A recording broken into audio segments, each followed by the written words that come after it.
मैंने उनसे कहा चल पंडाल में शिव पुराण की कथा है, वहां पर थोड़ा बहुत जो लोग कचरा पटक कर चले जाए उसको उठाकर बोरी में भर कर कहीं साइड में रख देना, सेवा करना, जितना बन सके लोगों को पानी की बोतल भर के दे देना, पिला देना, जैसा बन सके उतनी सेवा करना। जब कथा चले 3 घंटे एक जगह पर जहां जगह मिले वहां बैठकर सुन लेना। मेरे भाई ने मेरा कहना माना, मेरे साथ पंडाल में कथा सुनने के लिए आया। कल कथा का प्रथम दिन था। शाम के 4 बजे जब पंडाल में श्री शिवाय नमस्तुभ्यम का जाप आपने पहली बार, आप गुरुजी टीवी पर देखना, पहला जाप आपने 4 बजे कराया था। शायद आज भी पहला जाप 4 बजे ही हुआ है, ठीक है। कल आपने प्रथम जाप 4 बजे कराया था।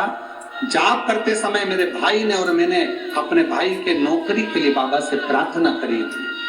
गुरुदेव, 1 जनवरी 2022 को मेरे भाई ने एक एग्जाम दिया था बैंक का।